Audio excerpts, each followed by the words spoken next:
அஸ்ஸலாமு அலைக்கும் வரஹ்மத்துல்லாஹி வபரகாத்துஹு. ரப்பி ஜித்னி இல்மா ரப்பி ஜித்னி இல்மா ரப்பி ஜித்னி இல்மா. அல்லாஹ் சுப்ஹான தஆலா உங்களுக்கும் எனக்கும் கல்வி ஞானத்தை அதிகப்படுத்துவானாக. இன்ஷா அல்லாஹ், ஆமீன்.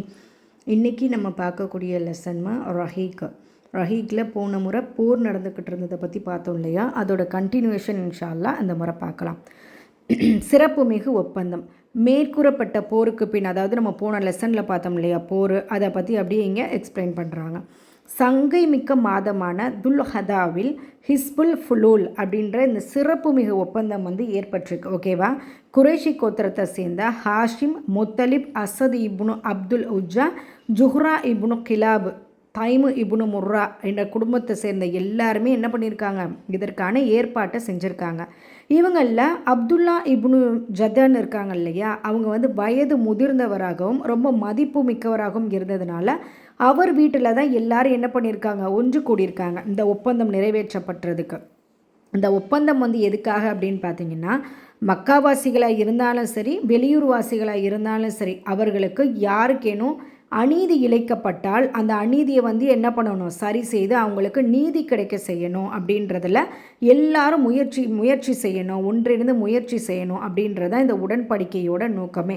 இந்த உடன்படிக்கை பார்த்திங்கன்னா, நபி ஸல்லல்லாஹு அலைஹி வஸல்லம் அவர்களும் இந்த உடன்படிக்கையில் கலந்துக்கிட்டாங்க.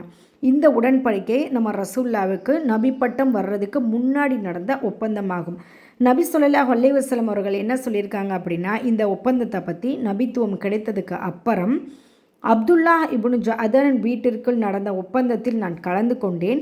எனக்கு செந்நிற ஒட்டகங்களில் கிடைப்பதை விட அந்த ஒப்பந்தத்தில் கலந்து கொண்டது எனக்கு மிகவும் மகிழ்ச்சியாக இருக்கின்றது அப்படின்றத பதிவு செஞ்சுருக்காங்க. இஸ்லாமிய வருகைக்கு பின்பு எனக்கு அது போன்ற ஒப்பந்தங்கள் ஏதேனும் அழைப்பு விடுக்கப்பட்டாங்க அப்படின்னா கண்டிப்பாக நான் அதில் போய் கலந்துக்கிட்டு அதுக்கு ஒப்புக்கொள்வேன் அப்படின்றதுல இப்னு இஷாம் என்ற நூலில் பதிவு செஞ்சுருக்காங்க. அல்ஹம்துலில்லாஹ். இந்த உடன்படிக்கையோட அடிப்படை தத்துவம் என்ன அப்படின்னு பார்த்தீங்கன்னா, அறியாமை காலத்தில் இனவெறிகள்லாம் இருந்துச்சு இல்லையா, அரபு கண்ட்ரியாக இருக்கட்டும், வேறு மற்ற எந்த கண்ட்ரிலையுமே இனவெறிகள் ரொம்ப தாக்குதலாக ஏற்படுத்திக்கிட்டு இருந்தாங்க.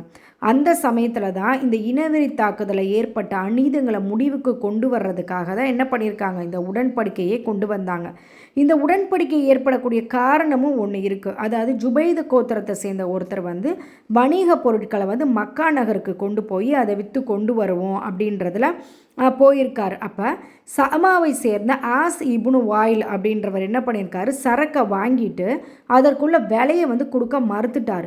இவரும் என்ன பண்ணியிருக்காரு, அங்கே உள்ள கோத்திரங்கள்கிட்ட போய், அதாவது அப்துத்தார், மஹ்ஜூம், சஹீம், இவங்கள்ட்டெல்லாம் போய் தனக்கு நடந்த இந்த அநீதியை எடுத்து சொல்லி கோரிக்கையை வச்சாங்க. ஆனால் யாருமே அவங்களோட கோரிக்கையை கண்டுக்கலை. அப்போ என்ன பண்ணுறாங்க, அபு குபைஸ் மலையில் ஏறிட்டு தனக்கு இழைக்கப்பட்ட அநீதியை ரொம்ப உரத்த குரலில் கவிதையாக சொல்கிறாங்க. அதை கேட்ட ஜுபைர் என்ன பண்ணாங்கன்னா, இப்னு அப்துல் முத்தலிப் ஏன் இவ்வாறு கத்திக்கிட்டு இருக்காரு, ஏன் இவ்வாறு கூச்சலிட்டுக்கிட்டு இருக்காரு, என்ன அவர் கைவிடப்பட்டிருக்காரு அப்படின்னு விடவும் போது தான் அங்கே உள்ளவங்களாம் என்ன சொல்கிறாங்க, இந்த மாதிரி ஒப்பந்தத்தை அவங்க மீறிட்டாங்க அப்படின்னு சொல்லவும், சரி இது மாதிரி யாருக்கும் அநீதி இழைக்கப்படக்கூடாது அப்படின்றதுக்காக நடந்த ஒப்பந்தம் தான் இது. மாஷா அல்லாஹ். அதன் பின்னாடி என்னது, அனைவருமே ஆஸ் இப்னு வாயில் அவங்க பாதிக்கப்பட்டிருக்காங்க இல்லையா, அவங்கள்ட்ட அவங்க உரிமையை அதாவது யார் அந்த பொருட்களை வாங்கி தர மறுத்தாங்களோ அதை அவங்கள்ட்ட வாங்கி கொடுத்துட்டாங்க. சரியா? இப்போ உழைக்கும் காலம் பார்க்கலாம். ரசூல்லா தன்னோட வாலிபத்தோட ஆரம்ப கட்டம் இருக்கு இல்லையா, அந்த கட்டத்தில் எந்த விதமான ஒரு குறிப்பிட்ட தொழிலுமே செய்து வரல அவங்க. அதாவது அந்த வாலிபத்துக்கு முன்னாடி பார்த்திங்கன்னா சஅது கிளையார்கிட்ட போய் ஆடு மேய்ச்சதாக அறிவிப்புகளில் நம்ம பார்க்கலாம். அறிவிப்புகளை பதிவு செஞ்சுருக்காங்க.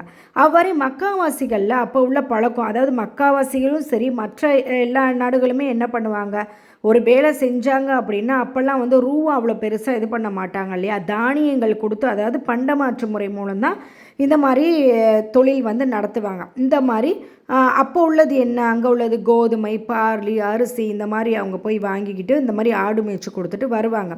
அதுவுமே வாலிபம் அடைஞ்சதுக்கு அப்புறமா அந்த ஆடு மேய்க்கிறத அவங்க விட்டுட்டு மக்சூமி அப்படின்றவரோட சேர்ந்து, அதாவது ஒரு பேர் சாம் இப்னு அபுசாம் அல் மக்சூமி, ஓகேவா, அவங்களோட சேர்ந்து வணிகம் செய்ய தொடங்கிடுறாங்க, வணிகத்துக்கு போயிடுறாங்க. ஓகேவா? அவருக்கு ரொம்ப நம்பிக்கை உடையவராக நம்ம ரசூல்லா இருந்திருக்காங்க. ரொம்ப நல்ல நண்பராக இருந்திருக்காங்க, சிறந்த தொழில் நண்பராக இருந்திருக்காங்க. அவங்களுக்குமே நம்ம நபியை வந்து ரொம்ப பிடிச்சி போயிருச்சு. அப்போ மக்கா வெற்றி கொள்ளப்பட்ட நாளன்று நபி ஸல்லல்லாஹு அலைஹி வஸல்லம் அவங்கக்கிட்ட யார் அவங்களோட தோழர் வந்திருக்கார், ஓகேவா, அந்த தொழில் நண்பர். அவரை பார்த்துட்டு ரசூல்லா என்ன பண்ணியிருக்காங்க அப்படின்னா, சகோதரரே, என் தொழில் நண்பரே என கூறி அவங்கள வந்து வரவேற்றிருக்காங்க. அல்ஹம்துலில்லாஹ். நபி ஸல்லல்லாஹு அலைஹி வஸல்லம் அவர்களுக்கு வந்து 25 வயதில் வந்து கதீஜா அலி அவங்களோட வணிக பொருட்களை வந்து விற்கிறதுக்கான வாய்ப்பு கிடச்சிச்சு. அந்த வணிக பொருட்கள்லாம் கொண்டுட்டு ஷாம் தேசத்துக்கு போகிறாங்க. இது பற்றி இப்னு இஸ்ஹாக் ரஹ்மத்துல்லாஹ் அவங்க என்ன கூறுறாங்க அப்படின்னா, கதீஜா பின் குவைத் வந்து சிறப்புமிக்க வியாபார பெண்மணியாக வந்து திகழ்ந்திருக்காங்க, ஓகேவா. தனது வியாபாரத்திற்காக ஆட்களை வந்து வேலைக்கு அமர்த்துவாங்க. அப்போ வேலைக்கு அமர்த்தி அதுலேருந்து கிடைக்கிற லாபம் இருக்கு இல்லையா, அதில் ஒரு பகுதியை எடுத்து அந்த வேலையாட்களுக்கு வந்து கூலியை கொடுத்துருவாங்க, ஓகேவா. அப்போ நபி ஸல்லல்லாஹு அலைஹி வஸல்லம் அவர்களோட வாய்மை மற்றும் நண்பகத்தன்மை போன்ற நற்பண்புகளை பற்றி என்ன பண்ணுறாங்க, கதீஜா அலி வந்து கேள்விப்படுறாங்க. அப்போ கேள்விப்பட்ட உடனே என்ன சொல்கிறாங்க, நபி அவர்கள் வந்து வர வச்சு, அதாவது முஹம்மதை வர வச்சு, எனது அடிமை வந்து மைசராவோட நீங்கள் போய் இந்த வணிக பொருட்களை எடுத்துக்கிட்டு ஷாமில் போய் வணிகம் செஞ்சுட்டு வாங்க அப்படின்ற கோரிக்கையை வந்து அவங்கள்ட்ட வைக்கிறாங்க. இது மாதிரி நீங்கள் செஞ்சீங்கன்னா நான் வந்து உங்களுக்கு சிறந்த பங்கை வந்து தர்றேன் அப்படின்ற மாதிரி இதை முன்மொழிகிறாங்க.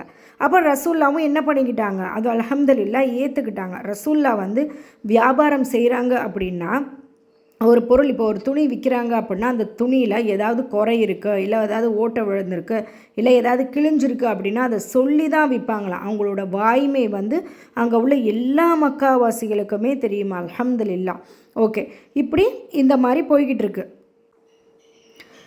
அப்போ நபியவர்களோட வாய்மை மற்றும் நண்பகத்தன்மை இதோட நற்பண்புகளை பற்றி அவங்களோட அடிமை இருக்காங்க இல்லையா, மைசரா, அவங்க என்ன பண்ணுறாங்க வந்து கதீஜா அலிகிட்ட வந்து சொல்கிறாங்க, இந்த மாதிரிலாம் இவங்களுக்கு இவ்வளோ நற்குணங்கள் இருக்குது அப்படின்னு சொல்லிட்டு.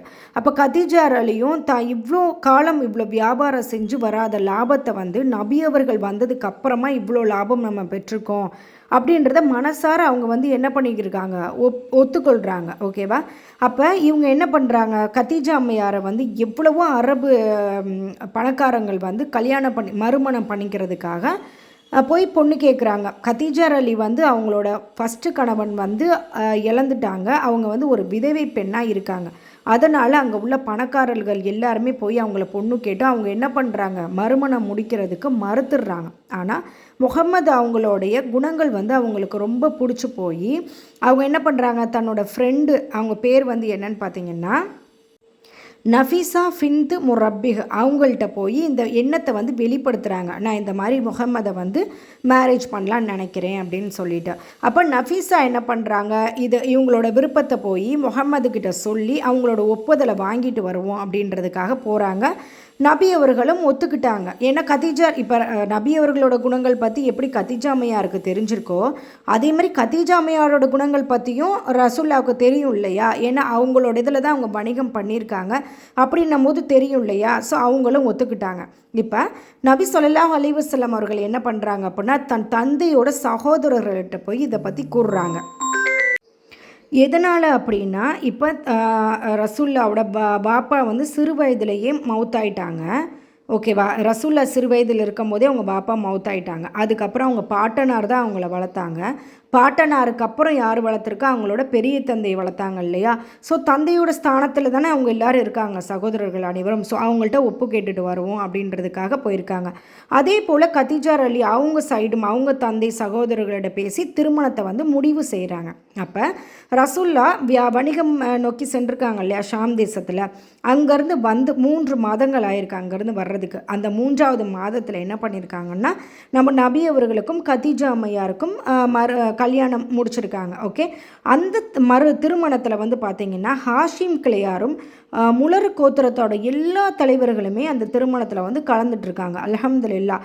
அப்போ நபி அவர்கள் வந்து நம்மளோட கதீஜா அம்மையாருக்கு 20 மாடுகளை வந்து மஹரமாக கொடுத்து அவங்கள திருமணம் செஞ்சுருக்காங்க. கதீஜா அலிக்கு வந்து நம்ம நபி அவர்களை முடிக்கும் போது 40 வயது அவங்களோட வயது. நம்ம ரசூல்லாவுக்கு வந்து 20 வயது. இது வந்து நீங்கள் எப்போ கேட்டாலும் சொல்ல தெரியணுமா இன்ஷா அல்லாஹ், சரியா.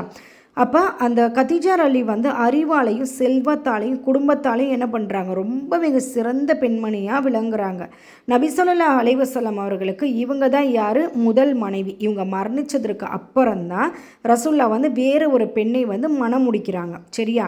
இப்போ நபி ஸல்லல்லாஹு அலைஹி வஸல்லம் அவர்களுக்கு இப்ராஹிமை தவிர மற்ற அனைத்து குழந்தைகளுமே யார் மூலம் பிறந்தவங்க அப்படின்னு பார்த்தீங்கன்னா கதீஜா அம்மையார் மூலம் பிறந்தவங்க.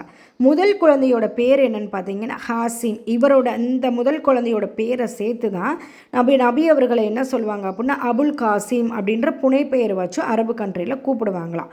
அதுக்கப்புறம் ஜைனப், ருக்கையா, உம்மு குல்தும், ஃபாத்திமா, அப்துல்லா இப்படி இந்த குழந்தைகள் எல்லாம் பிறந்திருக்காங்க. இந்த அப்துல்லா இருக்காங்க இல்லையா, அவங்களுக்கு வந்து தையிஃப், தார் அப்படின்ற வேறு பேர்களும் வந்து இருக்குது. ஆண் மக்கள் அனைவருமே என்ன பண்ணிடுறாங்கன்னா சிறு வயதிலேயே மரணம் அடைஞ்சிட்டாங்க. இன்னா லில்லாஹி வ இன்னா இலைஹி ராஜிஊன். பெண் மக்கள் அனைவருமே இஸ்லாம் வரும் வரை வாழ்ந்து இஸ்லாமை வந்து ஏற்றுக்கிட்டு ஹிஜ்ரத்தும் பண்ணியிருக்காங்க. சரியா? அதே போல் ஃபாத்திமா அலியை தவிர மற்ற உள்ள குழந்தைகள் எல்லாருமே ரசூல்லா இருக்கும்போதே, உயிரோடு இருக்கும்பொழுதே மௌத்தாயிருக்காங்க. ரசூல்லா மௌத்தானதுக்கு அப்புறமா 6 மாதங்கள் கழித்து வந்து யார், நம்மளோட ஃபாத்திமா அலி வந்து மௌத்தாயிருக்காங்க. இன்னா லில்லாஹி வ இன்னா இலைஹி ராஜிஊன். நம்மளை பின்னாடி வரக்கூடிய பாடங்கள் இன்ஷா அல்லாஹ் வந்து நம்ம ஃபாத்திமா அலி, இன்னும் நிறைய சஹாபா பெண்மணிகள் எல்லாமே பார்ப்போம் இன்ஷா அல்லாஹ்.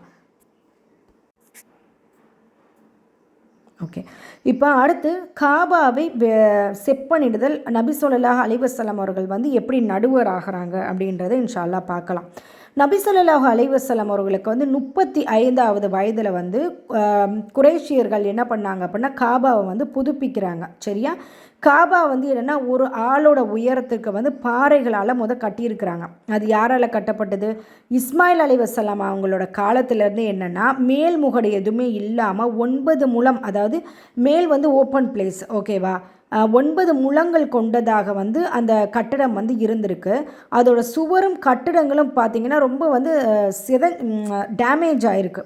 ஓகேவா?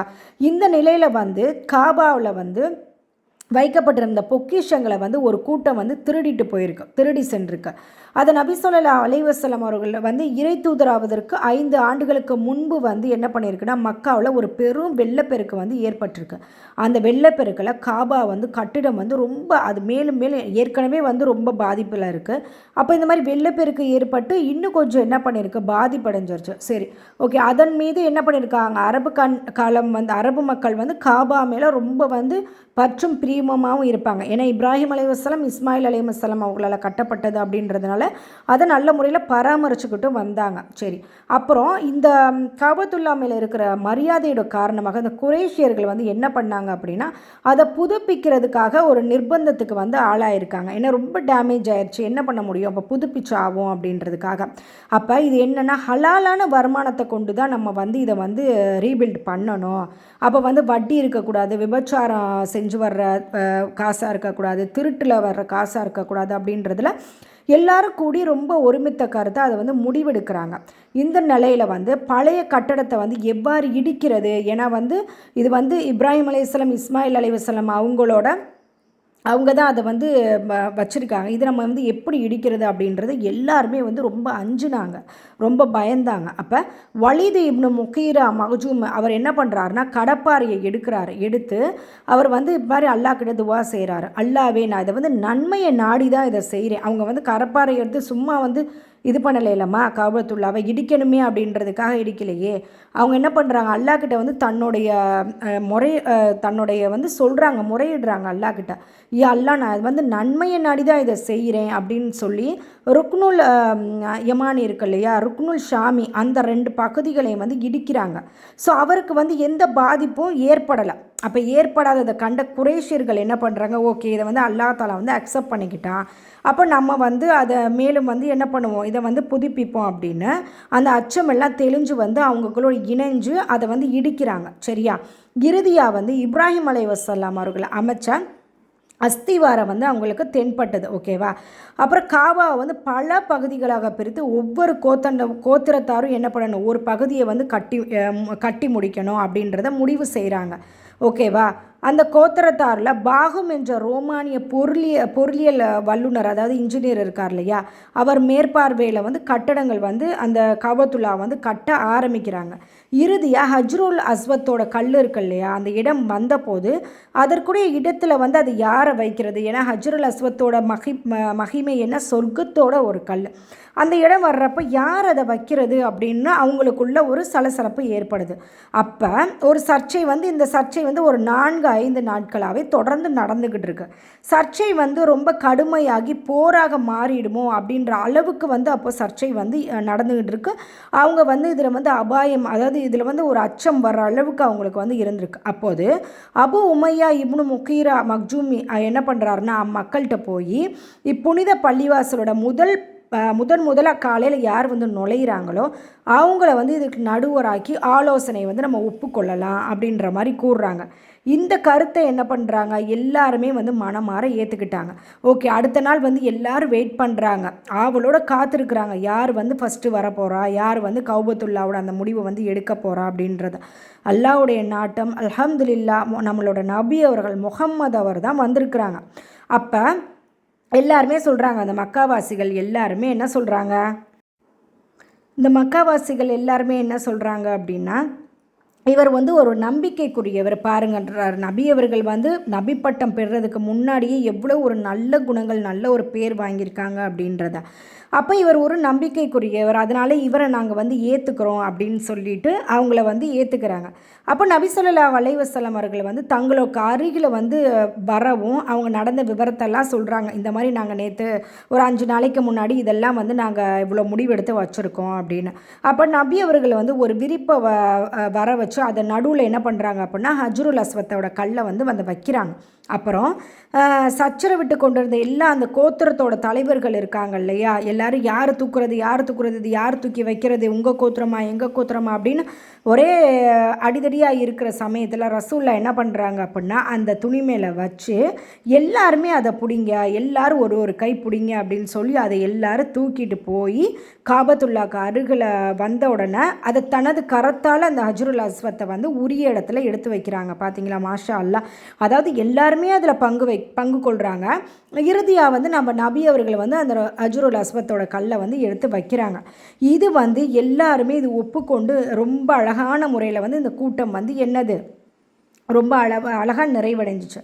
குரேஷியர்கள்ட்ட பார்த்தீங்கன்னா ஹலாலான தூய்மையான செல்வம் வந்து எப்படிமா இருந்திருக்கு, ரொம்ப குறைவாக இருந்திருக்கு. சரியா, அப்போ வடப்புறத்தில் வந்து பார்த்திங்கன்னா 6 முழங்கள் வந்து அளவு வந்து அவங்க விட்டுட்டு கௌபத்துல்லாவை வந்து கட்டுறாங்க.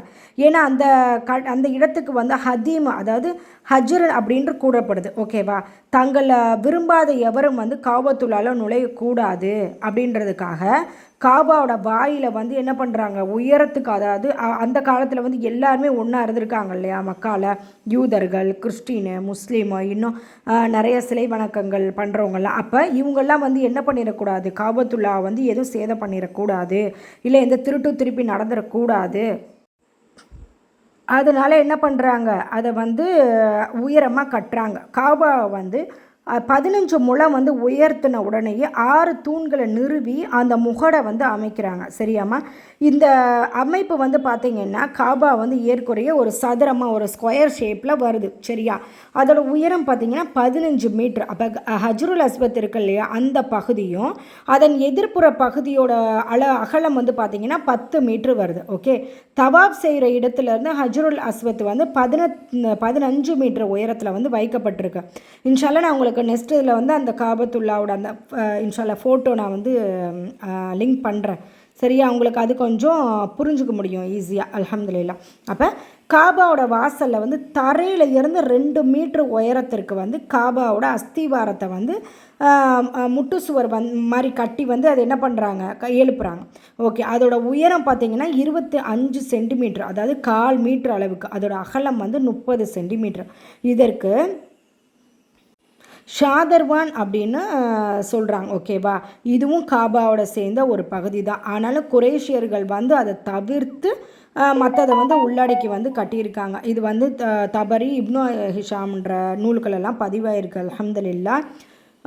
இன்றைக்கி உங்களுக்கான கேள்வி என்னன்னு பார்த்தீங்கன்னாமா, கதீஜா அலியோட அடிமை வந்து ரசூல்லாவோட போனாங்க இல்லையா வணிகம் செய்கிறதுக்கு, அவங்களோட பேர் என்ன, மற்றும் கதீஜா அம்மையாருடைய தோழியின் பேர் என்ன அப்படின்றத இன்ஷால்லா நீங்கள் கமெண்ட் பாக்ஸில் கமெண்ட் பண்ணுங்கள்.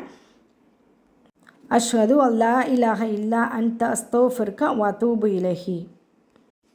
வல்ல ரஹ்மான் உங்களுடைய என்னுடைய அனைத்து பாவங்களையும் மன்னித்து நம்மளுக்கு கல்வி ஞானத்தை கொடுத்து ஈருலக வாழ்விலும் சொர்க்கத்தை தருவானாக இன்ஷா அல்லாஹ். அஸ்ஸலாமு அலைக்கும் வரஹ்மத்துல்லாஹி வபரகாத்துஹு.